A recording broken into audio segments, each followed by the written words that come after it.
Podcast Além do Código. Além do Código. Aqui no canal Programador Cego. Fala pessoal, estamos começando mais um episódio aqui no Além do Código e hoje a gente vai conversar aqui com o José Vilmar. Ele foi indicado aqui para mim pelo Alexandre Magu, que também já passou por aqui, né?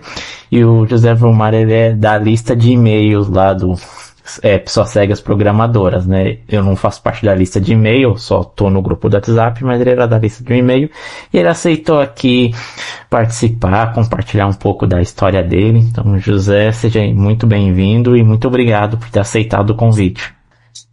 Salve pessoal, boa noite aí, ou bom dia para quem estiver ouvindo de dia, ou boa tarde, não importa, né?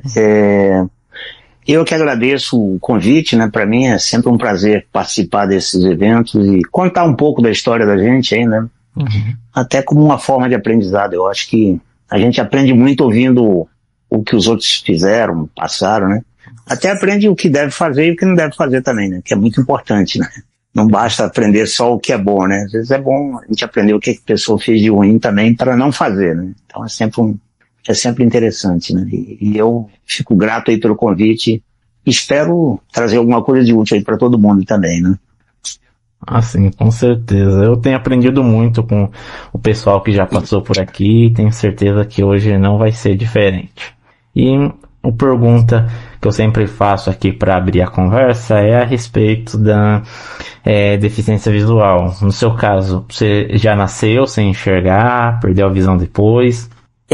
Bom, vamos começar do começo, né? Eu nasci em 1955, mais precisamente no dia 17 de outubro, então eu já tenho aí quase 69 anos de idade. Tô ficando velho, né? Quer dizer, já tô velho, não tô ficando velho não. E quando eu nasci, segundo a minha mãe, minha avó, minha família, eu enxergava. Eu nasci numa cidade pequenininha lá do Ceará, na época chama-se ainda, né, Tabuleiro do Norte, onde não tínhamos nada lá, recurso nenhum. E um belo dia eu tive algum problema que ninguém consegue descrever muito bem, né? Assim, inclusive, prestes a morrer, né? Tinha até um caixão pronto já para me enterrarem, né? E quando eu me recuperei, dei uma baita de uma sorte, fiquei cego, porque a opção era bem pior, né? Então, podia ter morrido, mas não morri, fiquei cego. Então, isso, segundo minha família, eu tinha uns 4, 5 meses de idade aproximadamente. Então, eu posso dizer que nasci cego, né? No final das contas.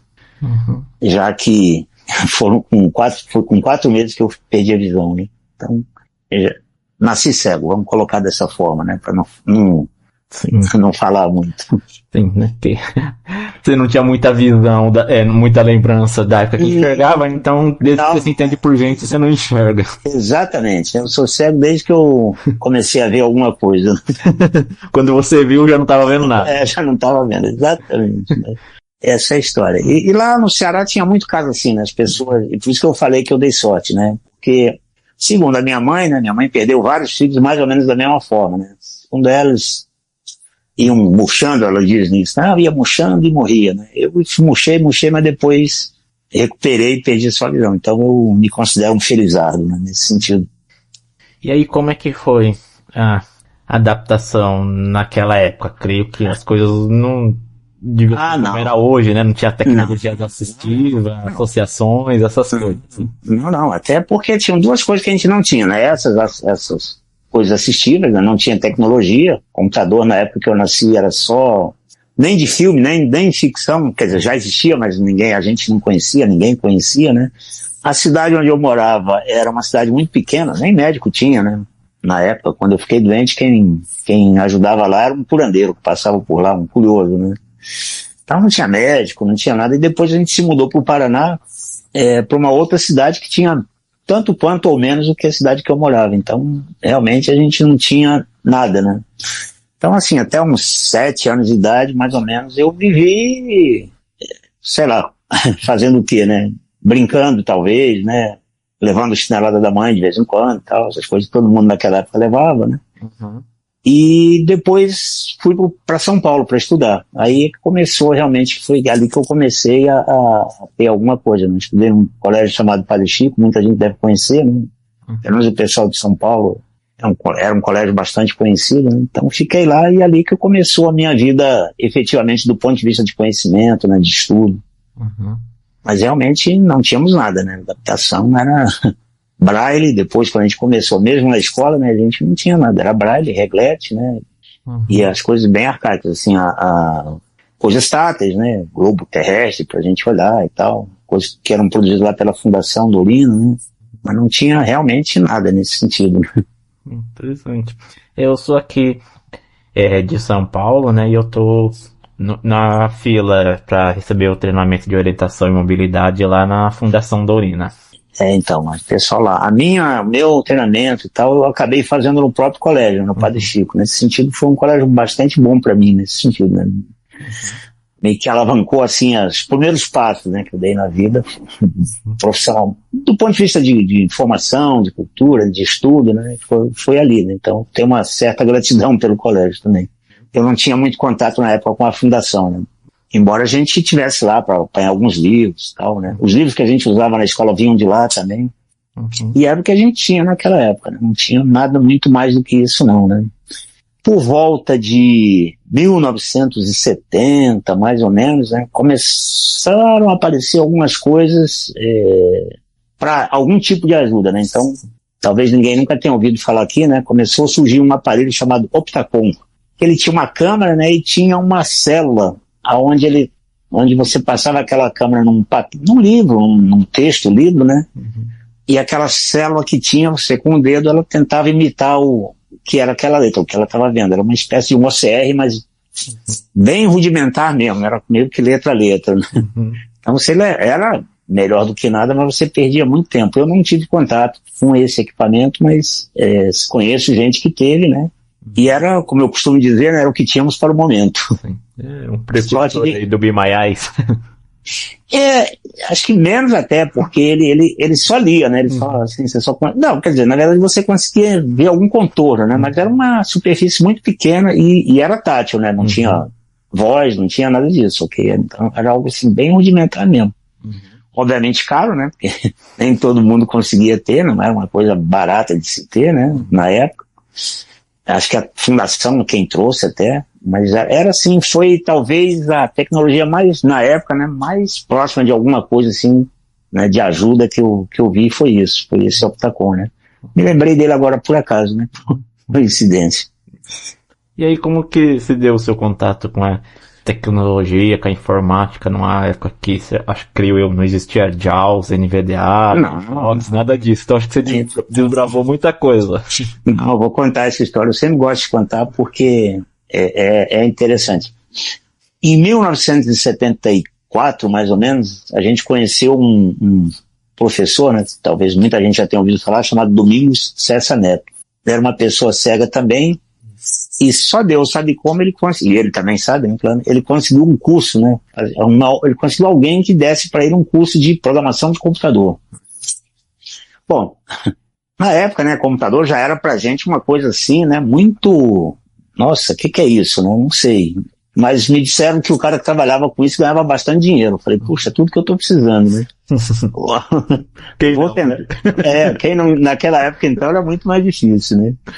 Aí o Domingos, né, ele depois que ele aprendeu, né, ele se empregou e começou a ensinar as pessoas, transmitir aquilo que ele tinha aprendido, né, começou a formar turmas de programação. Fazia lá uns testes, né, que ele tinha lá uma estratégia, né, de teste, testava algumas pessoas e quem passasse no teste dele ia pro curso, né, e eu fui.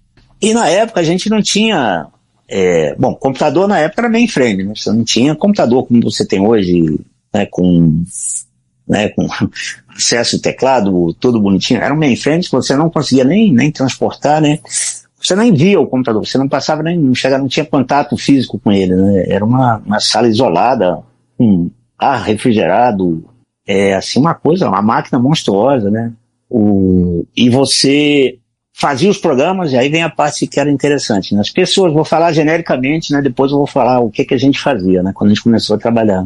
As pessoas, né, elas escreviam o programa, escreviam literalmente à mão, com lápis, borracha e papel.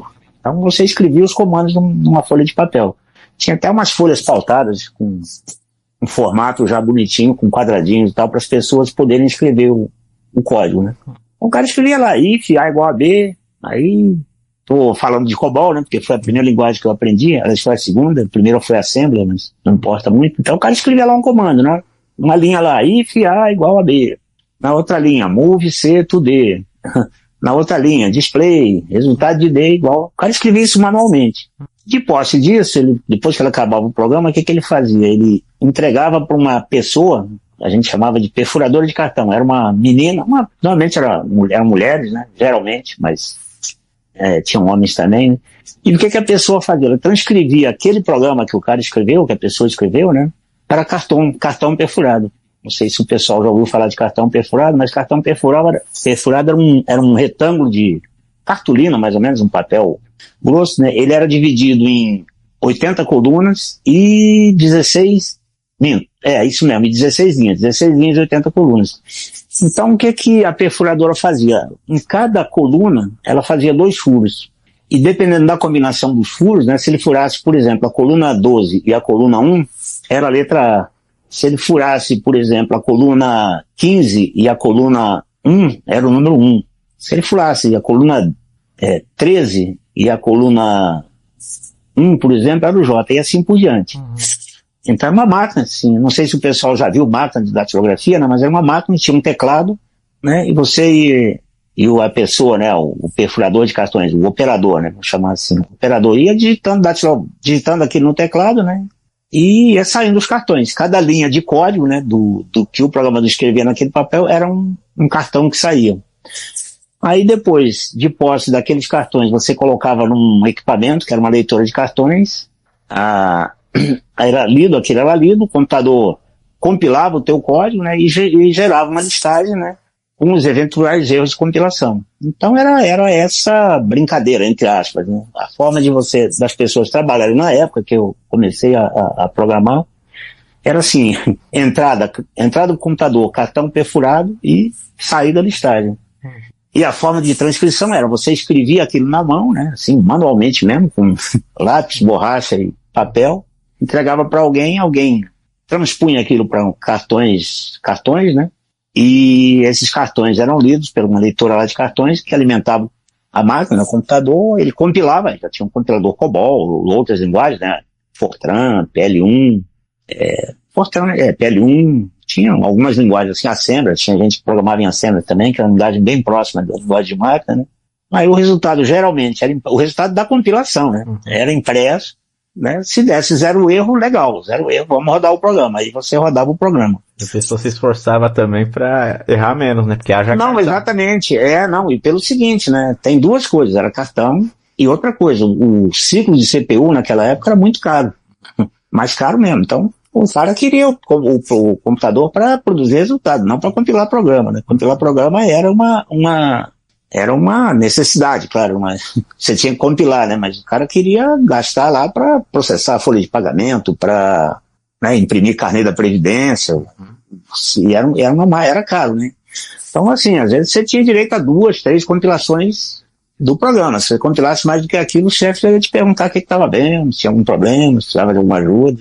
Não dava para fazer como a gente faz hoje, né? Que você compila um programa 500 mil vezes lá.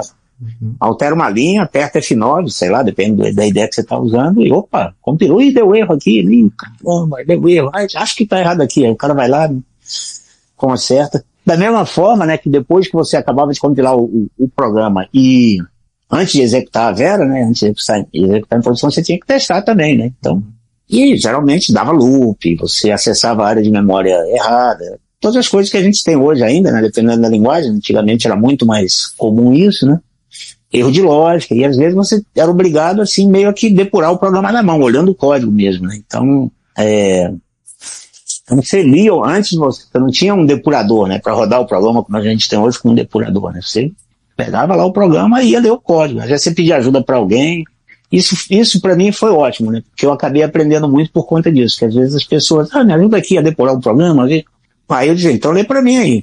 Aí ele ia daqui a pouco perguntar, mas vem cá, essa variável aqui que você moveu 2 aqui, você não tinha movido 3 lá em cima e tal, tá perguntando se é igual a 2? Aí eu falei, é mesmo, caramba. Então isso foi uma coisa que foi legal, assim, porque foi um aprendizado, né, também, que eu aprendi bastante. Mas eu contei aqui como é que as pessoas trabalhavam, né, agora eu vou contar como é que a gente entrava com os programas, né. Bom, escrever, uma pessoa cega geralmente não escreve, né, a não ser em braille. Mas se eu escrevesse em braille, o perfurador lá, a pessoa que transcreveu o programa para cartão, não ia entender também. Então, o que a gente fazia? A gente datilografava o programa. A gente tinha uma máquina de datilografia, que é um equipamento hoje, acho que quase ninguém sabe o que é, mas certamente se procurar aí todo mundo vai encontrar uma máquina que, né, que você tinha um teclado, né, e você colocava um papel nessa máquina e você, a cada tecla que você apertava era uma letra. Então, o teclado, inclusive, ele é idêntico, praticamente, muito idêntico aos teclados de computador de hoje. Ou ao contrário, né, os teclados de computador de hoje são muito idênticos, muito parecidos com o teclado de uma máquina de datilografia, né. Eles foram inspirados nisso. Inclusive aquelas marcações que tem na letra F, J e assim por diante, tinha também nesses teclados. E a datilografar era uma coisa que pra gente que era cego era meio tranquilo, não tinha muito mistério. Claro que de vez em quando a gente errava e tal, mas... Então o que a gente fazia, né? Quando a gente tinha um programa para desenvolver, alguém lia esse programa pra gente, gravava num gravador de rolo, de fita cassete, perdão, já era fita cassete. A gente ouvia, né, o enunciado do programa, o que era o programa tinha que fazer, o que era um POI, porque às vezes tinha relatório, entendeu? Aí, a pessoa que gravava botava lá, agora 10 posições vai a letra X, agora mais 20 posições vai o campo F, agora vai... Mas tudo bem, era o que tínhamos, né? A gente lia aquilo, codificava o programa geralmente em braille, que era mais fácil, né, mais rápido, até pra gente poder ler. Aí a gente pegava aquele programa em braille, transcrevia e datilografava, né? Passava aquilo por um processo que todo mundo pudesse ler, né? Aí o processo ia mais ou menos igual. A gente entregava as folhas datilografadas pro operador da perfuradora, ele perfurava, e aí a gente colocava os cartões na leitora, lia, e aí começava o nosso segundo problema. Qual era o nosso segundo problema, né? O que saía, né, dali era listagem. Com os erros de compilação e tudo mais. E isso a gente não tinha acesso, né? Então, aí começou o nosso dilema, né? O que a gente faz? No começo, algumas pessoas ajudavam, a gente pedia para as pessoas lerem, muita gente tinha boa vontade, alguns não tinham e tal, mas era uma coisa assim. Às vezes a gente também ajudava a pessoa a debugar o programa, né? Então, ficava meio que uma troca, em alguns casos, assim. Mas depois, quando digo a gente, não fui eu, né? Sim, a comunidade, vamos chamar assim, a comunidade da época, conseguiu criar um programa que imprimia em braille nas impressoras. E qual era o processo? Esse é um negócio interessante também. As impressoras naquela época eram impressoras de impacto, né? O que era? Ele formava, né?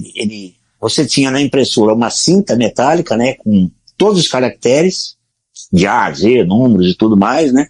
E essa cinta ficava girando, né? Tinha um tamborzinho que ficava essa cinta girando. E quando o caractere que era para ser impresso passava na frente, no ponto em que ele, assim, na coordenada do papel que ele devia ser impresso, né? Tinha uma engenhoca por trás, um martelinho, né? Que batia, né? Batia ali exatamente naquela posição e tinha uma fita, né? Com tinta que fazia, né? Pressionava o caractere que passou pela posição contra o papel. Então, aquilo deixava a letra impressa, né? Imprimir, fazia o formato da letra. Então era um negócio assim. Só que era o mesmo princípio, inclusive, da máquina de datilografia, né? Um princípio mecânica bastante parecido, né? Só que, obviamente, muito mais rápido. E aí descobriu-se que se você pegasse o caractere ponto, né? E passasse várias vezes e batesse ele umas 3 ou 4 vezes, se o papel tivesse meio fofo, ele acabava deixando uma impressão. Ele deixava um relevo, deixava uma espécie de um ponto braille no papel. Ele criava um relevo, né? Como se fosse um ponto braille, como se alguém tivesse furado um ponto ali. Não era um ponto super genial, né? Super do caramba assim, mas era alguma coisa que dava para você ler. E aí daí, para isso foi um pulo, né? O pessoal começou a criar programas, né? Chamado Programa Listador Braille, né? E esses programas convertiam, né? Todo o texto a ser impresso em pontos, né? Então pegava lá a letra A gente usava o Braille, né? São 2x3, né? 3 linhas e 2 colunas, a gente usava exatamente esse formato para poder imprimir, né? Então você formava lá a letra de acordo com a letra A, só o ponto 1, a letra L, ponto 2, 3. E com isso foi um grande avanço na época, né? Porque a gente não tinha nada, né? Só tinha um olho amigo, como a gente chamava, né? O nosso leitor de tela chamava-se olho amigo naquela época. Era um leitor de tela humana. Exatamente. Então com isso a gente teve um salto, assim, muito interessante, que a gente ganhou uma independência, né? Ganhou uma boa independência. Bom, mas eu estava também contando, né? Eu estudei em São Paulo, eu só esqueci de contar que depois eu me mudei para o Rio de Janeiro, né, para trabalhar no Rio de Janeiro. Né. O primeiro emprego que eu tive foi na Dataprev. Essas histórias que eu estou contando aqui, um pouco delas são de lá, né. Era coisa assim de... Eu me lembro eu estava falando dos computadores, né, na época, aí me lembrei de um fato aqui, que é o seguinte: quando eu fui trabalhar lá, me disseram o seguinte: cara, esse é um dos maiores computadores da América Latina que você vai trabalhar com ele. Era o computador da Previdência Social na época, né. E aí, capacidade do computador, né? 4,5 megas de memória. 4 megas, não estou falando 4 gigas não, tá? Então hoje eu tenho o nosso telefone tem muito mais memória que isso, mas na época era o que tinha. Em compensação, o computador ocupava praticamente um andar todo, né?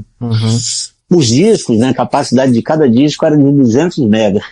Né? Então era algo assim bem, só para ter uma... E o preço era nas alturas, né, obviamente, era algo assim, só as empresas muito grandes, assim, só mesmo bancos, empresas que tinham um bom faturamento é que conseguiam ter alguma coisa assim. Mas só um parênteses, isso foi só um parênteses, né? Então voltando aqui para nossa história, né, a história do como é que a gente trabalhava, né, surgiu o listador Braille, né? Aí estava tudo muito bom, tudo muito bem, né, aí tivemos um salto tecnológico, né? A troca dos cartões perfurados por terminal de computador. Era um terminal, né? Parecido com um computador, mas ele não tinha nenhuma inteligência, né? Ele só tinha uma tela e um teclado. E ele era ligado ao computador e o que você digitava no teclado ia direto para o computador. E o que o computador respondia, né? Ao invés dele jogar numa listagem, ele jogava na tela, né? Nessa tela. Até eram os terminais, tela verde, tinha umas telas... As letras eram verdes, era um negócio bem, bem estranho, assim. Parecia uma televisão daquelas de 29 polegadas, para quem já viu isso alguma vez na vida, né? O terminal. Só que isso derrubou a gente, né? Porque não tínhamos nenhuma saída, né? Então a gente voltou a estaca zero, né? Digitar, a gente até no terminal, a gente já datilografava mesmo, a gente conseguia, mas a resposta, né, que vinha, a gente não tinha acesso. Aí tivemos que recorrer de novo ao nosso antigo leitor de telas. Né? Aí de vez em quando a gente fazia umas trocas, né? Alguém lia pra gente, mas em compensação, quando essa pessoa queria entrar um programa, a gente ia lá e digitava, ajudava a digitar, né? Mas era uma coisa assim, meio escambo, né? Mas aí o que acontece? A IBM lançou então um sintetizador de voz, que era acoplado àquele terminal. O terminal era um IBM 3270, se a memória não me trai aqui, né? E ela lançou a gente até chamava de papagaio, né? Ele era uma caixinha, né? Um equipamento, um hardware, né? Que você ligava no terminal e o que esse hardware fazia era sintetizar o que estava na tela. Não era uma coisa muito ruim porque a tela era pequena, né? Uma coisa que eu não falei, né? As telas de computadores tinham 24 linhas, não me pergunte por que esse número, e 80 colunas. Talvez por causa da resolução, né? Acho que era o que dava para colocar nisso, provavelmente. 80 colunas eu acho que tinha muito a ver com o cartão, né? Com as colunas do cartão já era assim, então provavelmente mantiveram, mas 24 linhas. Então, assim, e aí esse hardware chamado de RPQ, se a memória também não me trai, isso já tem 40 anos ou mais, né? E você podia, né, ler o que estava na tela do computador, aí você varria para cima, para baixo, a primeira linha, a última linha anterior, linha seguinte, palavra anterior, palavra seguinte, tudo que a gente faz hoje com um leitor de telas, né, era feito, podia ser feito ali com esse hardware, né, com a vantagem, entre aspas, né, de que era tudo textual, né, então não tinha botão, não tinha imagem, não tinha nada disso, né. Aí isso foi a salvação, assim, foi bastante usado também. Algumas empresas, na época, isso a gente já está falando dos anos 80 e pouco, importaram, né, terminal Braille, né, eram máquinas que se ligavam direto ao computador, mas a saída era em Braille, então isso também foi uma coisa bem interessante. E aí, né, vem a história do PC. E aí, quando o PC entrou, o RPQ era totalmente incompatível com ele, né? O RPQ era o sintetizador do qual eu estou falando aqui, né? Esse sintetizador é incompatível. Então, voltamos a estaca zero de novo. Vamos recolher o nosso antigo leitor de telas, né? Novamente. Mas isso durou pouco, graças a Deus, porque aí começaram a lançar sintetizadores, né, os leitores de tela. Aí começou, então, um pouco da febre do leitor de tela, né? Isso nos anos 90, a partir de 90, mais ou menos, né? Acho que o primeiro leitor de telas que eu me lembro de ter visto foi era pro DOS ainda, né? Pro DOS. Uhum. A gente ainda teve esse pequeno problema, né? Uhum. O DOS lançaram um leitor de tela, legal, que beleza, né? Não tem problema. Leitor de tela, DOS, as telas geralmente são textuais, a gente não tem problema. Mas aí vem o Windows. Uhum. E aí, de novo, né, os leitores de tela que eram compatíveis com o DOS não eram compatíveis com o Windows. Aí, de novo, tivemos que reconhecer o nosso antigo leitor de tela. Instalar ele de novo. Instalar ele de novo, exatamente. Com algumas variantes, né? Porque às vezes ele estava mais antigo, já estava defasado, às vezes já não estava mais lá, era outra versão. E era outro sintetizador, não. Era outro sintetizador, exatamente. Né? Aí quando a gente chegou agora, assim, a partir do ano 2000, umas coisas assim mais recentes, aí as coisas deram uma boa caminhada, né? A gente tem muita coisa boa hoje, assim, né? A acessibilidade, que é uma coisa importante, passou a ser levada a sério, que até então não era, né? Hoje as empresas, elas investem em acessibilidade. A Microsoft, por exemplo, é muito boa nisso. Raramente você vê uma empresa grande como a Apple, como a Microsoft, como outras, a própria Oracle tem lá tem sempre um setor de acessibilidade, tem sempre alguma coisa de acessibilidade para trazer, né? Uhum. E um outro ponto, cara, eu tô falando aqui, mas você me corta aí, tá? Sem problema, vou te ouvir. Não, pelo amor de Deus, cara chato, né? Fica falando aí pra caramba.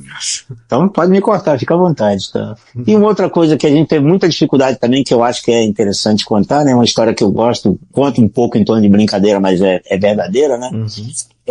Que é uma coisa que hoje é muito fácil, né? Acesso à informação, né? Acesso à documentação, acesso às coisas, né? Quando eu entrei na Dataprev, né, que foi o meu primeiro emprego, eu conhecia nada, né? Assim, muito pouco, para não dizer quase nada. Eu tinha feito um curso, né? Teórico de programação, sem nenhuma prática. Uhum.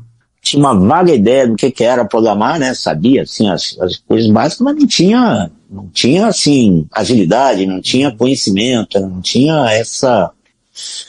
nem como praticar, né? Hoje você senta aí, né? Procura na internet um tutorial de qualquer coisa e tal, você pelo menos tem uma base aí, né? Sabe, mais ou menos. Na nossa época, não. Então, e a dificuldade que a gente tinha, né? Eram duas. Primeiro, que tudo que tinha em termos de documentação era escrita. Uhum. Já era um problema. Segundo, em inglês. Já era um outro problema. Terceiro, eu falei duas, mas tem muito mais. Terceiro, nem todo mundo estava afim de ler para você, né? Tá. Ainda mais em inglês. Já não leio nem em português? E quarto, as pessoas de boa vontade que liam naquele inglês que só Deus sabe, né, moça? Eu sou grato. O inglês de NVDA, que eu falo que o meu inglês é de NVDA, eu falo do jeito que a NVDA fala. Exatamente. Não, mas o inglês de algumas pessoas era muito pior que o do NVDA. Pode acreditar em mim. Mas eu sou eternamente grato a essas pessoas, né, porque elas, se não tivesse sido elas, eu jamais teria chegado aonde eu cheguei. Então, eu tô contando aqui, mas não como uma reclamação, muito contrário, como uma dívida de gratidão, né? Porque foram realmente, era bastante complicado. E algumas pessoas também não eram muito dadas a dar informação, entendeu? Não sei se elas não sabiam, então você perguntava, agora eu não sei, depois a gente vê. Não sei se é porque ela também não sabia ou porque ela não queria contar. Tinha um pouco dessa coisa das pessoas esconderem um pouco do conhecimento naquela época, né? Só naquela época, né? Ainda bem que a gente evoluiu. Claro. Então, hoje ninguém mais faz isso. Quem tinha o manual era o rei, né? Quem tinha o manual de um software, de qualquer coisa, era o rei. Os manuais, por exemplo, eram presos com cadeado, literalmente. Você não podia tirar o manual para levar para mesa. Uhum. Era uma coisa assim. Mas aí tem uma história que eu gosto de contar que é engraçada, na minha opinião, né? Mas aí eu descobri que o pessoal do trabalho, né? Eles gostavam de tomar uma cerveja depois do expediente. Uhum. Aí eu falei, mas que interessante, né? O pessoal, quando toma cerveja, sempre fala muito, né? Aí eu vou também. Aí passei a frequentar essa galera, essa turma, né? E realmente, aí foi ali eu aprendi muita coisa. Por incrível que pareça, porque ali as pessoas estavam soltas, não tinham problema, iam gente de outras áreas, gente de suporte, então Às vezes você comentava, pô, cara, tinha um problema hoje, assim, assado e tal. Cara, não, rapaz, isso aqui é assim, faz assado. Não, porque tal coisa funciona assim. E tinha gente que gostava de falar mesmo, assim, depois que tomava uma cervejinha, ficava eloquente. E aí você passa a ser conhecido, né? E quando você vai no dia seguinte perguntar alguma coisa, o cara já não te olha mais com aquela cara assim de, pô, não sei, depois a gente vê, não, vem cá, deixa eu ver aqui e tal. Começa a criar uma relação. Então a minha forma de aprendizado foi um pouco dessa assim, né? Tomando cerveja. Você aprendeu muita programação no bar. Aprendi. Olha, não é brincadeira. Assim, embora seja estranho, mas foi a forma de transmissão de conhecimento, né? Era o que tinha. Mas, na verdade, era como se aprende hoje, né? Você aprende na comunidade, né? Sim. O bar era a comunidade daquela época. Então, era o grupo do WhatsApp que tinha naquela época. mais ou menos por aí. Era a lista de distribuição, era o site, era o wiki, era o que você quisesse, o nome que você quiser dar, né? Você tava todo mundo ali em volta do amigo na mesa, tal, conversando aí. Aí as pessoas começavam a falar, daqui a pouco não falava que teve um problema assim, hoje foi ruim no trabalho e tal, não sei o quê. O que houve? Não, o que aconteceu? Não, isso assim. Depois passa da manhã que eu olho e tal. Então foi um período interessante nesse sentido de aprendizado. Foi bem útil. Quase que me tornei alcoólatra, mas né, não tem almoço grátis, né? Então... E depois você chegou a ter contato com os leitores de tela, DOSVox, JAWS, Virtual Vision, tudo isso aí? O primeiro leitor que eu usei foi o JAWS. Eu comprei esse leitor. Eu fiquei... Aí é porque que... Vamos contar a história, né? Rapidinho. Eu estava na Dataprev, né? Eu fiquei lá até 1996. Aí eu saí da empresa, né? E fundei uma outra empresa junto com algumas pessoas, né? Fizemos uma carreira solo, né? Depois até voltei, agora em 2020 eu voltei de novo para Dataprev, estou num outro projeto lá, né? Mas na época que eu estava na Dataprev, no final da minha estada lá, faltando uns 3 ou 4 anos, ela comprou finalmente, né, um display braille pra gente. Era um equipamento, né? É um equipamento, acho que muita gente já viu, né? Que você acopla ao computador, né? Liga nele, né? E ele passa, na época era DOS ainda, né? Aí você usava o display para ler o terminal. E aquilo foi de uma grande... Ali eu cresci bastante do ponto de vista profissional, porque eu passei a ter acesso a uma série de coisas que eram mais fáceis, né? Mas aí eu saí da Dataprev, fui para essa empresa, né, que a gente fundou, e o que acontece?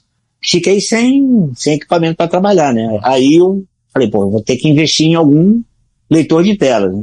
Aí eu olhei na época, acho que 3 leitores, se eu não me engano. Eu olhei o Virtual Vision, fiz uns testes, mas ele não tinha um bom poder naquela época, né? Olhei o JAWS também. Aí esse eu comprei. Esse foi um que eu gostei, né? Realmente achei, na época, tinha assim, na época de melhor, naquela época, né? Eu acho, pelo menos, dos que eu testei, claro, né? Não testei tudo. Então tive contato com ele. Até depois fui beta tester deles, num período, né? Depois que eu usei, um dia, não sei como, me inscreveram numa lista lá de testador beta deles. Então até tinha, assim, algumas versões para testar, algumas coisas assim. Usei bastante. Aí depois do JAWS, né? Eu migrei para Linux, ambiente Linux. Eu sempre gostei de trabalhar com ambiente Linux. Acho que devido à minha forma devido ao que eu aprendi, eu sempre trabalhei com linha de comando, né? Sempre, mainframe sempre funcionava dessa forma, né? Então eu me afeiçoei bastante ao Linux. Comecei a trabalhar com Linux, mas em ambiente texto, né? Aí um dia eu encontrei um leitor de telas lá pro Linux, né? Que era o Orca, instalei. Comecei a usar, comecei a me adaptar e tenho usado até hoje, né? E também estou usando o NVDA agora no trabalho, né? Por conta como o sistema operacional lá da máquina que a gente usa é o Windows, aí eu uso o NVDA. Tenho contato com essa tecnologia toda aí. Eu tenho vontade de instalar o Linux em um notebook sobressalente que eu tenho aqui, mas eu ainda tenho um pouco de receio por causa do Orca, né? Eu tô muito acostumado com o NVDA, eu não sei se com o Orca eu teria a mesma autonomia no Linux que eu tenho com o NVDA no Windows. Aí acho que você poderia me responder isso melhor. Olha só, a minha experiência é ao contrário. Eu levei um tempinho ainda tô apanhando assim um pouco, eu não tenho a mesma agilidade que eu tenho no NVDA ainda, né?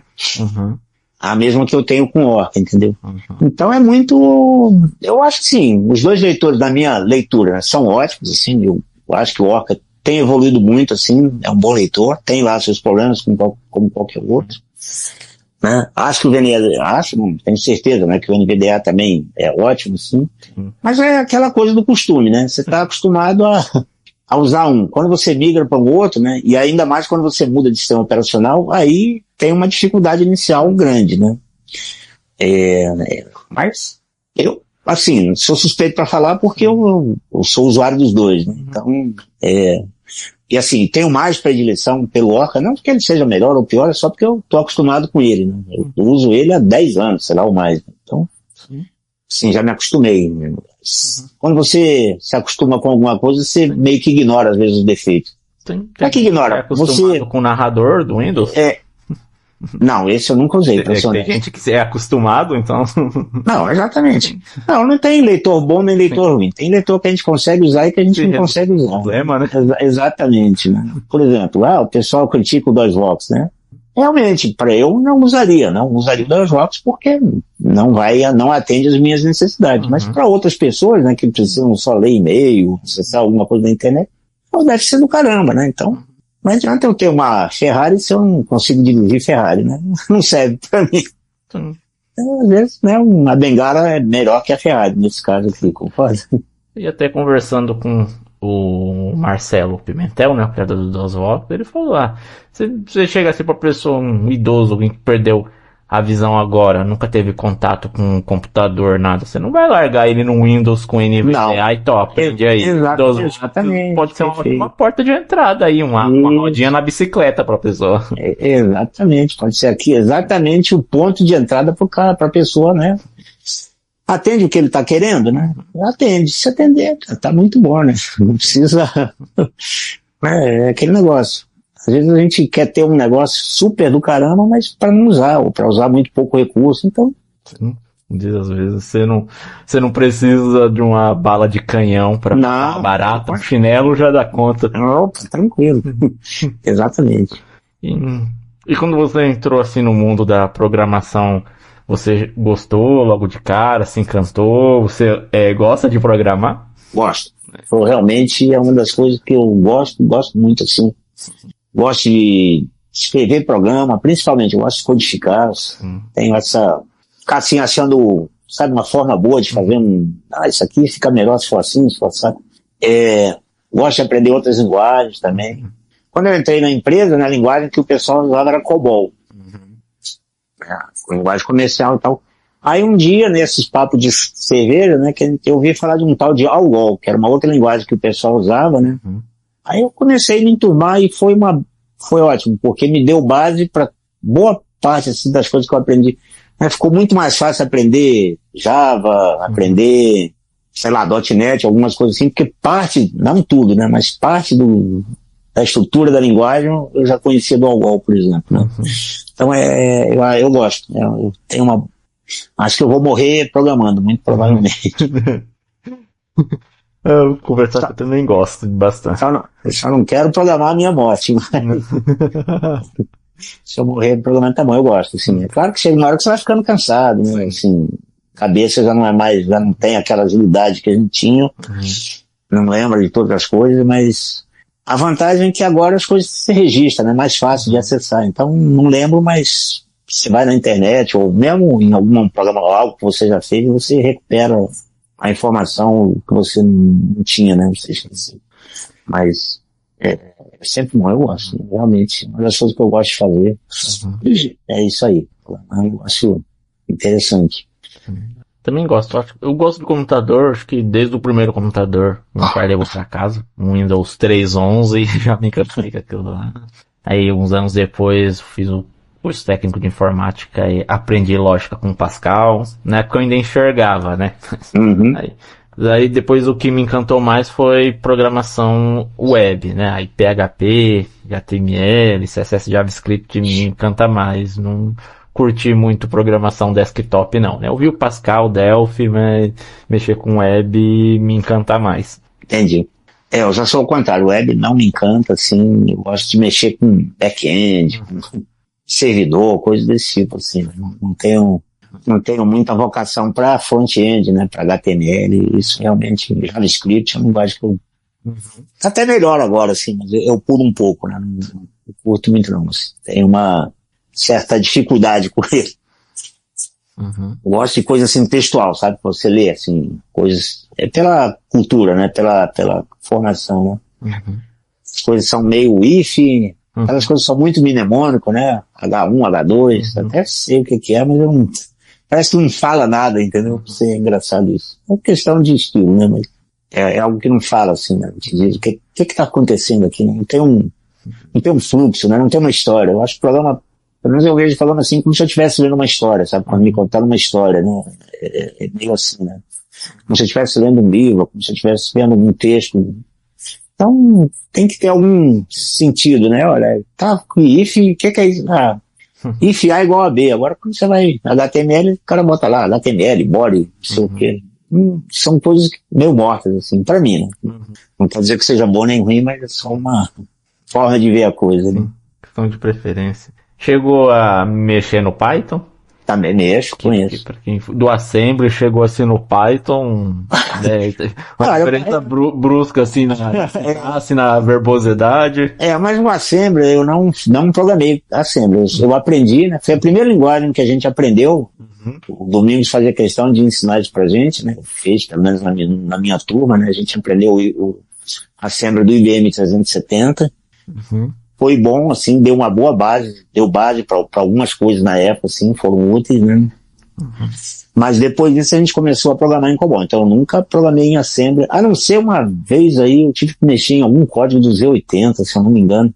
Um maluco tinha feito um programa lá em Assembly do Z80 e saiu da empresa, e aí pediram para eu dar uma olhada no programa, mas era um negócio, era uma rotina lá específica lá para uma impressora, tinha um código meio sinistro, bom, mas eu nunca cheguei assim a trabalhar mesmo assim, não. E o Python eu gostei, acho interessante. O Orca e o NVDA são escritos em Python, né, inclusive. E eles, então, tem uma novidade aí, que é a questão dos notebooks, né, notebook não computador, né, mas você escrever código, né, em células do notebook, tem o Jupyter Notebook, tem umas coisas que são bem interessantes para ciência de dados, né, é bem interessante. O Python ganhou muita força com isso aí, né. Tem mercado aí, parece que tem um bom mercado de Python para quem quiser enveredar nesse sentido. Com machine learning também. Exatamente. O Python reviveu, né? Sei lá se é que ele morreu um dia, mas realmente, eu confesso que quando eu comecei a ver a linguagem, eu não curti muito não, assim. Torci um pouco, né? Coisa estranha, né? Código aí indentado, um negócio muito estranho, sei lá, isso não é sério, pensava eu, ainda bem que ninguém ouviu esse meu pensamento, né, porque sério, muito sério, então realmente tá ganhando muita força aí. É um bom mercado, eu acho, para quem tá começando, para quem quer dar uma evoluída e mudada, né, de contexto, é um mercado interessante. De fato, a indentação, ela é no Python, né, é bem complicada aqui para os devs cegos, né, porque ela é obrigatória. Porque você chega num Java, PHP, JavaScript, você indenta por questão de estética ou até mesmo porque a própria IDE já indenta, né, mas se você deixar tudo lá na mesma linha, vai funcionar do mesmo jeito. O cara que for olhar o teu código vai lembrar da sua mãe, muito provavelmente.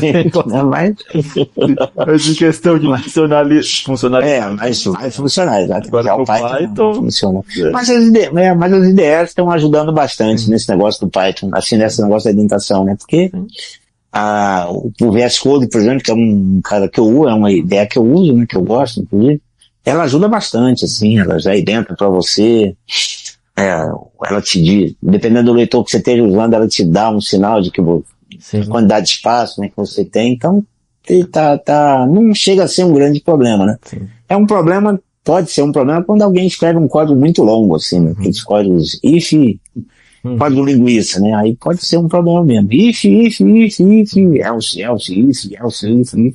aí realmente vai ficar bom, mas se for um problema que estiver bem estruturadinho, assim, direitinho, não é um grande complicador, na minha opinião, claro. Um pouco do código. No meu VS Code, que eu já até no meu NVDA já criei um perfil que quando abre o VS Code ele já ativa já pra falar os espaçamentos e o grau de pontuação eu deixo tudo. Exatamente, é a boa estratégia, né? E aí com isso te dá uma boa flexibilidade. Aliás, o VS Code tem uma boa acessibilidade, né? Para quem não conhece. Sim. E algo que é legal, assim, é que o time de desenvolvedor do VS Code, eles fazem questão eles têm parece que tem um pessoal dedicado à acessibilidade, ou pelo menos tem sempre uma pessoa que responde questões de acessibilidade, bugs, né? Fiquei com a impressão, posso estar enganado, que eles têm algumas pessoas com esse perfil, né, para tornar a acessibilidade do VS Code boa, né? Então, tanto quando você olha nas news dele, nas notícias, né, quando eles lançam, todo mês eles lançam uma versão, né, e eles colocam quais são as novidades, né, que tem nessa nova release, né? E um dos tópicos que tem lá exatamente é isso, acessibilidade. É o primeiro tópico que aparece, assim, o que foi feito de melhorias, né, na questão de acessibilidade. É interessante. Sim. A única coisa que eu não gosto, assim, no VS Code, talvez, que falta de costume, não sei, é a parte do terminal. Aí no terminal eu prefiro usar o terminal mesmo, ir lá no CMD e rodar lá. Olha, o terminal tem uma coisa que é muito boa, quando você digita um comando, não sei se você já usou isso, um recurso Alt F2. Já. Já usou? Então, ele joga esse recurso ele joga essa tela, ele joga você num lugar onde você, com a seta, né, você vai o conteúdo da resposta. Eu gosto disso pra caramba. Sim. Isso pra mim funciona bem, assim. Eu gosto do terminal deles. Sim. Acho que talvez seja mais questão de costume, né? Talvez. Eu deixo o CMD aberto, vou... Eu não. Eu gosto bastante desse recurso deles. É bem interessante para revisar os comandos, até para você reaproveitar os comandos também. Eles têm uma série de recursos lá que é bem interessante. Mas é costume mesmo, concordo com você. Quer dizer que... E o que é bom para um, às vezes nem sempre é bom para o outro, né? Sim. Não funciona dessa forma. Sim, Então surge sempre aquelas perguntas, né? Qual é a melhor linguagem? Qual a melhor IDE? É a que vai resolver o seu problema. Exatamente. Não tem... Depende da época, depende do seu problema, né? Depende de uma série de coisas, né? Depende... Na verdade é o seguinte, a melhor linguagem, a melhor IDE é aquela que você sabe usar, né? Sim. Se você souber usar, não adianta ter a melhor linguagem, na minha opinião, e aí você, não, isso aqui, como é que faz isso, ou como é que... Não adianta. O melhor, né, qualquer coisa, o melhor é aquilo que você conhece, sabe usar, e funciona, né? Sim. Porque é aquilo. Qualquer linguagem, não tiver um if, move, alguns comandos básicos, você consegue fazer, você consegue desenvolver uma aplicação. Aí, claro, se tiver mais recursos, vai ser mais fácil, mas se você não conhecer também, não adianta nada. Porque para o cliente, para ele pouco importa se você fez em Java, em Python, em C, se você usou VS Code ou Blocks do Nossa, ele quer o negócio lá, o problema que resolvido e o trabalho entregue. Exatamente. O cara não tá nem aí. O que vai fazer? Às vezes, a gente, na empresa lá que eu trabalhava, né, depois de sair da DataPrev, a gente ia, o cara contratava, às vezes, a gente para desenvolver alguma coisa para ele, qual a linguagem? Vai lá, cara, o que é? Você que decide aí, depois. Não tô preocupado, né? Desde que funcione, tá bom, né? É isso que a pessoa quer, às vezes, né? É claro que se uma empresa maior, né, tem um setor de informática, tem outro, claro que o cara vai ter os seus padrões, né? Vai chegar lá, o cara desenvolve em .NET, ele chega lá com um cara, então eu vou fazer em Java, tá bom? Aí não, né? Porque isso vai deixar um pepino pra pessoa resolver depois, né? O cara vai... O ambiente dele é .NET, você desenvolveu o Java, opa, aí... Quem vai dar manutenção? Então aí tudo bem, mas quando é uma coisa mais pontual, né? A pessoa não está muito preocupada com... Mas quer ver o funcionando o negócio. E você falando aí, né? Seu primeiro emprego foi na DataPrev, você também já chegou a fundar uma empresa. Para que outros lugares você já passou, já trabalhou também aí desbravando o caminho pra gente? Olha, eu só trabalhei em 2 lugares, né? Eu trabalhei na DataPrev, trabalhei nessa empresa que a gente fundou, ela chama-se Informal Informática, o nome da empresa, e aí voltei para a DataPrev, mas a Informal Informática presta, né, serviço para outras empresas, então a gente trabalhou por tabela, né, para outras empresas, não diretamente, né, mas através de contrato, né, da empresa informal, né. Eu já trabalhei em São Paulo, lá no Barueri, uma época aí, prestando serviço lá, já dei umas voltas aí no mundo, em algumas voltas assim, né. Já, Legal. a gente já teve cliente, né, em Barueri, um grande cliente que a gente teve, e no Rio alguns também, né? A gente também teve. Então conheço, assim, algumas. Já tive contato, assim, com bastante gente que desenvolve, né? Uhum. Desenvolve sistema. Geralmente são empresas de informática, né? Eu vi daí sua história também, né? A gente vê hoje muita gente reclamando da falta de acessibilidade em ferramentas. Em certo ponto a gente tem que reclamar também e mostrar o que pode ser feito para melhorar, senão não vai melhorar nunca, mas vendo aí como você começou, eu penso, nossa, a gente reclama de acessibilidade hoje como devia estar naquela época e as pessoas davam o seu jeito. Não, naquela época.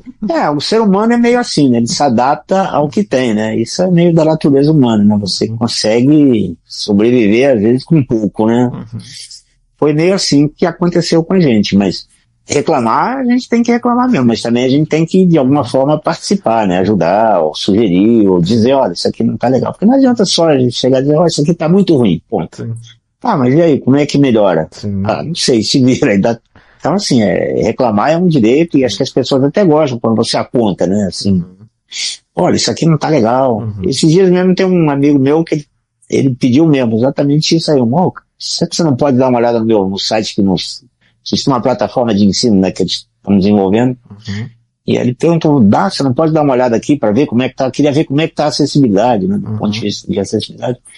Então, assim, existe uma preocupação muito grande hoje, na minha opinião, com a acessibilidade. Eu já falei isso, né, mas estou me repetindo, né, mas tem muita gente procurando e tem muita gente que está ignorando também. Uhum. Não é que todo mundo tá.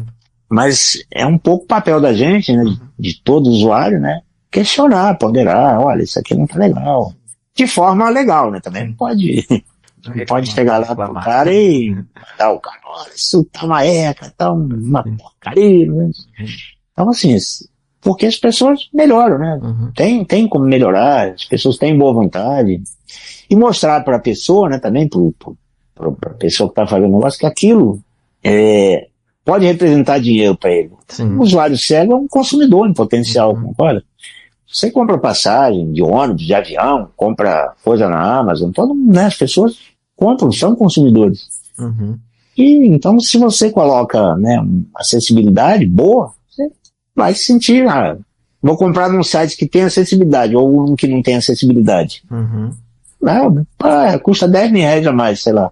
Claro que se forem os dois iguais, eu vou comprar no que custa 10 a menos, mas esse aqui não tem acessibilidade. O site sei lá, um exemplo hipotético, né? O site da empresa A, né, custa 20, da outra custa 30, mas a acessibilidade da outra é muito melhor, eu consigo comprar sozinho, não depende de ninguém. Vou comprar. Não vou ficar né, dando burro em ponta de faca, né, tentando comprar um negócio que eu não consigo comprar. Quando eu consigo comprar, já virou 30 também. Aí não adianta. E aumentou. Então, sempre que eu falo de acessibilidade para alguns, eu falo isso, né? Que, olha, lembra que eu sou consumidor, né? Eu vou gastar dinheiro com você, né? Se eu conseguir entrar no teu site, se eu não conseguir. É igual essas maquininhas de cartão, né? Que agora estão fazendo umas maquininhas que eu não sei quem tem essa brilhante ideia, sem teclado, né? Com aquele teclado de touch. Quando eu entro num restaurante que não tem, eu falo, olha, você desculpa, você só tem essa maquininha? Aí a pessoa fala, só. Então você desculpa, mas eu não vou vir aqui mais no seu restaurante não, porque eu não consigo pagar, entendeu? Não tem, né? Como é que eu vou pagar? Não. Hoje, por acaso, eu vim aqui com um amigo meu, até ele pagou pra mim e tal, depois eu vou pagar ele, mas no dia que eu vier sem nenhum amigo, né, vier sozinho, não vou conseguir pagar, então. Essa maquininha não dá não. Troca aí, senão eu não volto. Então a gente fala assim, eu falo brincando, né, até tento falar de uma forma amistosa, assim, né, sem muita coisa, mas é um sinal pra pessoa de que, opa, pode ser que eu esteja perdendo um cliente aí, né. Sim. Igual, já cheguei aqui a gravar com vários cegos que trabalham lá no Itaú, né? Até agora chega a brincar que eu acho que o Itaú tem a maior concentração de cegos por metro quadrado, porque acho que os cegos estão tudo lá. Foi um dos empregos do Domingos, ele que começou, né, com essa história de levar o pessoal cego para banco, né? Ele saiu do Itaú, ele se aposentou acho que no Itaú, né? E ele sempre levava alguém lá. Ele fez um bom trabalho lá, né? Então o pessoal confiava, né? Conversando com eles eu falo que igual no IT, né, que é do Itaú, eu consegui fazer, abrir minha conta lá, sozinho, consegui fazer inclusive o reconhecimento facial, que era todo acessível. Então o próprio Talkback dava lá o retorno. Vai pra direita, vai pra esquerda. Pô, olha só, né? Meu rosto. Coisa que eu já não consegui fazer, por exemplo, no Nubank. No Nubank eu precisei de ajuda para fazer de ajuda, né? reconhecimento facial tudo. Então, olha quantos clientes o Nubank tá perdendo. Depois vocês vão tudo lá na concorrente. Exatamente. Se você tiver que abrir uma conta no Itaú ou no Nubank, você vai abrir aonde, né? Você vai abrir no Itaú. Se alguém te perguntar, vem cá, essa atividade do Nubank é boa? Não. Sim. Você já vai dizer não. Esse é o ponto. Eu acho que se a gente começar a fazer isso com mais frequência, tornar isso uma coisa mais comum, né? Assim, a comunicar, brincar, né? Falar dessa forma, né? Colocar dessa forma, quem sabe? As coisas melhoram. E melhoraram muito, né? Assim, realmente, quando a gente começar a usar banco, não tinha nada disso, né? Você queria saber o saldo, você tinha que ir lá no caixa, né? Ver meu saldo. Aí você ficava sabendo o saldo, o caixa do banco também. Hoje você liga ou acessa via internet, então teve um salto muito grande, mas tem muita coisa a ser feita ainda, sem dúvida. Né? Sim. Como você falou, né? São clientes em potenciais que eles podem explorar, igual em questão de deficiência visual. Não sei quantos mil são aqui no Brasil, mas são gente que está deixando de explorar só na camada visual. Imagina as outras deficiências então. Exatamente.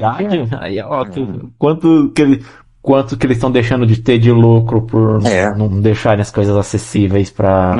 Quando a gente fala de acessibilidade, né? Claro que a gente dá uma ênfase maior para a questão visual, né? Sim. Questões óbvias, né? Mas, na verdade, tem outras questões muito maiores aí, até de cadeirantes, né? Com dificuldade para entrar em lugares. Tem uma série de coisas assim que realmente, né? Cara, pra gente entrar numa agência bancária é um caos, naquela porta giratória maluca lá. Até para quem anda, né? E enxerga e tem às vezes dificuldade, o pessoal ficar preso lá na porta travado, imagina uma cadeira passando ali. Então, se o cara não tiver um acesso alternativo, uma forma de fazer com que a pessoa entre, perdeu. O cara não vai lá. Não vou abrir conta nesse banco, não vou entrar aqui, não vou comprar nesse lugar, não vou nesse restaurante, né? Coisas desse tipo. Sim. Igual, também, às vezes a pessoa enxerga, mas é autista. Já ouvi falar de casos de autista que o site lá, a parte toda visual, não incomodava, né? Ele não conseguia ficar no site por muito tempo. Tem essas coisas mesmo. Tem sim. Agora, você está trabalhando com informática? Você está... No momento eu estou fazendo o curso de ADS, né, na área de desenvolvimento do sistema, e faço um estágio, mas não tem a ver com a programação. Faço estágio lá no NIS, que é um núcleo lá da UFAL, como analista de teste de acessibilidade, mas pretendo em breve aí começar a trabalhar com programação. Quem sabe eu entre lá no Itaú também, seja mais um cego compondo lá o quadro de funcionários dele. É verdade. Você está em São Paulo, é isso? Isso. Ah, tá. Sim. Na capital ou fora dela? Fora, né? Eu moro em Mogi das Cruzes. Ah, tá. Conheço. Já passei por ali. Estou esperando receber o treinamento de orientação e mobilidade na Fundação Dorina, que eu posso até me candidatar para vagas presenciais também, né? Claro que se tiver home office eu vou aceitar, mas se a única opção for o presencial, posso aceitar também. O que o pessoal tem feito muito aí é híbrido, né? Esquema híbrido. Por exemplo, na DataPrev, onde eu estou agora, eu não estou nesse esquema, mas a maioria dos funcionários lá está segunda e sexta fica em casa e terça, quarta e quinta vai na empresa. Mas por alguma razão que eu não sei explicar bem, a minha gerência falou que eu não. Fica aqui de segunda a sexta. E lá na lista de e-mails lá do pessoas cegas programadoras, você tá desde o começo desde que a lista começou? Rapaz, eu acho que sim, porque eu tenho mania de entrar na lista e não saio. Raramente eu saio de uma lista, a não ser que seja uma coisa que eu entrei e não é do meu interesse, ou então tem alguém assim, alguma coisa muito que eu esteja em desacordo, né? Então eu tô lá, eu acho que praticamente desde que ela começou. E eu não sou muito fã de WhatsApp, assim, eu tenho uma... Cara velho é fogo, né? Sim. Cara velho não gosta de tecnologia, não. Eu, por exemplo, não sou muito, assim, afeito ao WhatsApp, né? Eu uso, assim, né? Mas não é aquela coisa, assim, de... Qualquer coisa eu pego o WhatsApp para mandar mensagem. Então eu gosto, né? Trabalho melhor, assim, me sinto melhor com lista. Nem chat, assim, eu não curto muito, não é muito a minha. Embora a gente tenha que usar, né? O trabalho nosso lá, por exemplo, é com Teams, né? Porque tem gente de estados diferentes, então a gente acaba se comunicando via Teams. Mas não é a coisa que eu curta muito, não. Sim. É um falatório o dia inteiro na cabeça da gente. É isso aí, mas então... Eu gosto mais de lista. Então, quando eu entro numa lista assim, eu entro e geralmente eu fico. Se não for banido, não acontecer nada, eu fico lá. Dá trabalho sair, eu acho.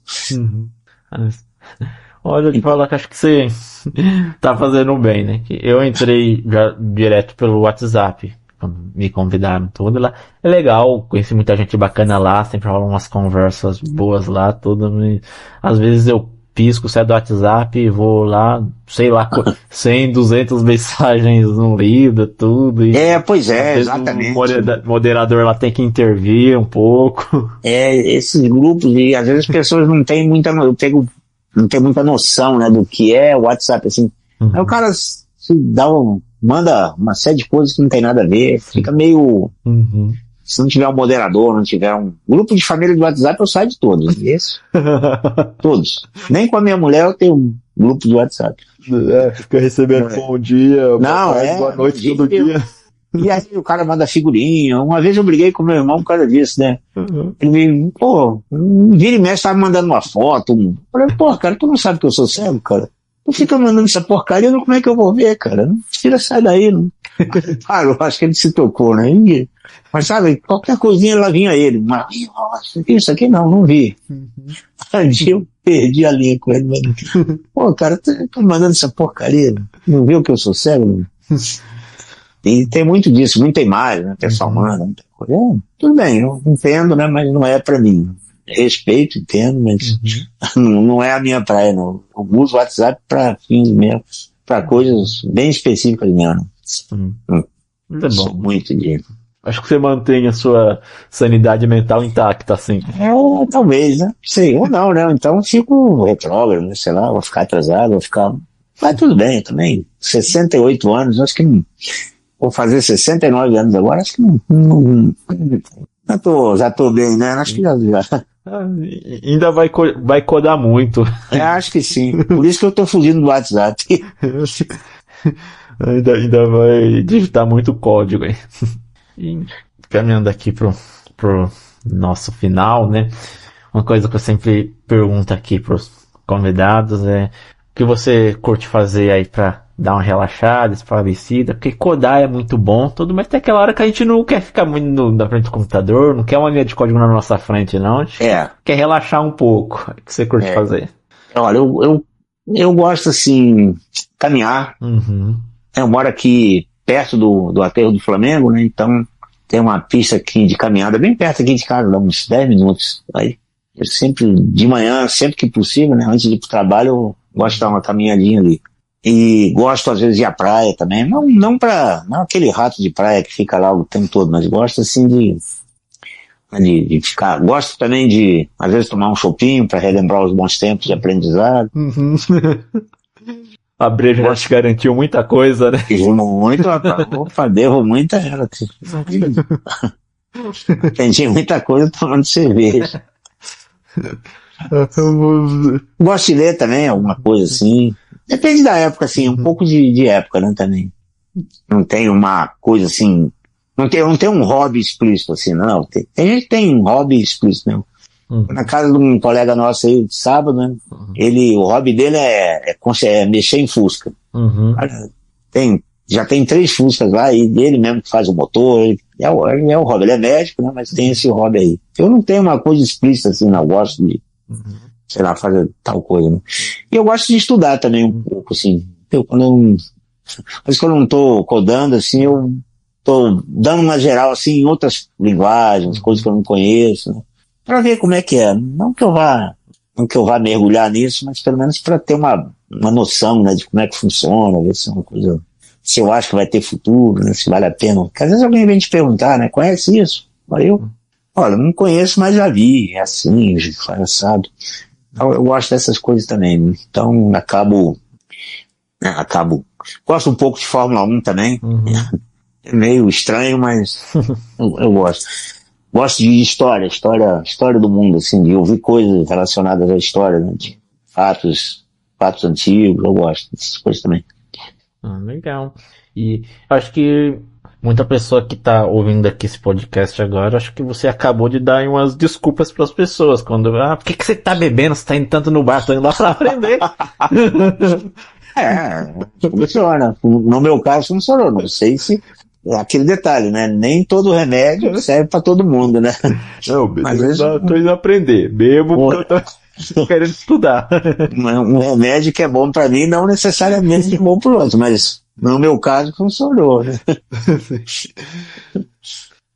Aprendi bastante coisa mesmo. Foi um período.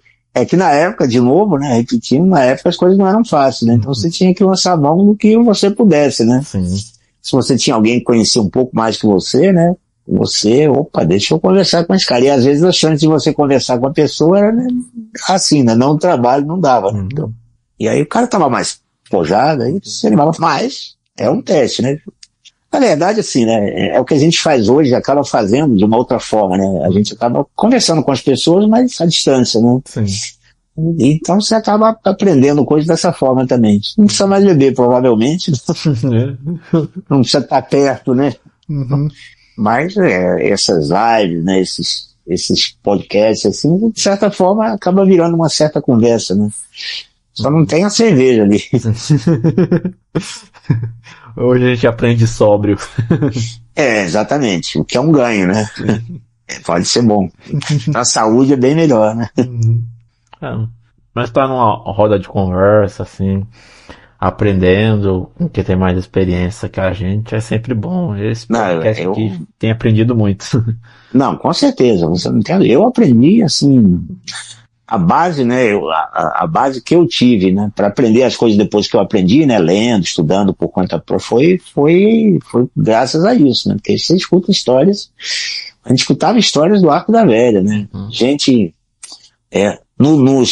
um pouco mais velha na época, né, que trabalhou com outros equipamentos, eles trabalhavam com cartão puramente, né, e uma vez o cara disse que começou a botar cartão na máquina para alimentar, né, a máquina, e tinha que sair cartão do outro lado, né, que era uma espécie de um classificador, né, de dados. Os dados, os registros, cada registro era um cartão, né, que era um classificador, e aí ele tinha 10 escaninhos, né, esse cartão, dependendo do valor de uma certa coluna, ele saía ou num escaninho, ou no outro, e o cara começou a botar cartão lá e nada de sair cartão.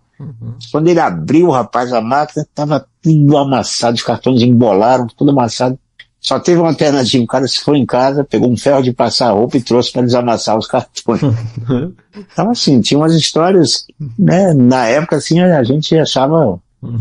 Era bem interessante. O pessoal contando de outras épocas, né, em que memória era um recurso raro, né? Bom, quando eu entrei, né, o computador tinha 4 MB e meio, então o pessoal me contando que eles usavam, tinha as instruções de máquina, né, e tinha um hardware lá que eles usavam, que as instruções tinham sempre 6 bytes, mas nem todas as instruções usavam 6 bytes, então eles acabavam usando bytes dessas instruções que não usavam esses bytes para armazenar informação, para armazenar dados. Então tinha umas histórias assim que o cara contava, né, no bar mesmo, né. Não vale nada, assim, não tem nenhuma utilidade hoje, né, mas vale só para mostrar como é que as coisas eram realmente difíceis, né. Mas se você olhar a história, né, da Apollo 11, né, os caras foram na Lua com, sei lá, menos de 256K de memória. Sim. Era coisa assim, coisas, né, de muita dificuldade mesmo, né, era muito difícil, né. Sim. Hoje eu só peguei um celular com 256 GB e acha que tá pouco, né? Vocês vieram com 4 megas.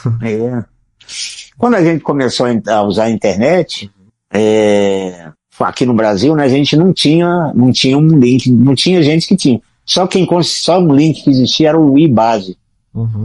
que foi até o Betinho que fundou, né? Para quem é da época mais antiga aí, então a gente acessava pelo Ibase, mas nem todo mundo tinha acesso ao Ibase. E aí tinha uma outra rede, né, que a gente usava também para se comunicar, chamado, acho que era, como é que era, hein? BBC, não? Memória não me ajudou. Mas era uma rede de computadores fechada, né? Tinha um maluco que botava uma série de computadores na casa dele com algumas linhas telefônicas, e aí você, quando você queria mandar alguma mensagem para alguém, né, uma espécie de e-mail, você mandava por essa rede. Só podia mandar para o pessoal que tivesse cadastrado nessa rede. E essa rede tinha um gateway para a internet, via o Ibase. Então era, quando a gente queria baixar algum arquivo, era através de e-mail. Você mandava um e-mail para um servidor, um padrão, né? Aí você dizia para o servidor qual era o e-mail que você queria baixar, o servidor pegava aquele, ia no onde estava o arquivo, né? Trazia o arquivo para ele, depois empacotava aquilo numa mensagem de e-mail e mandava para você de volta. Então, olha só as dificuldades que a gente já teve, né? Acesso à internet aqui, até a gente começar isso lá para 96, 97, sem contar a qualidade de lead, conexão que era ruim, a conta era cara. Então, hoje a gente tem tudo, né? Você pega um celular, né? A gente tá se falando aqui, eu tô falando aqui do celular, você provavelmente também, não sei. Então, é muito fácil, tá muito fácil, né? Comparado ao que já foi.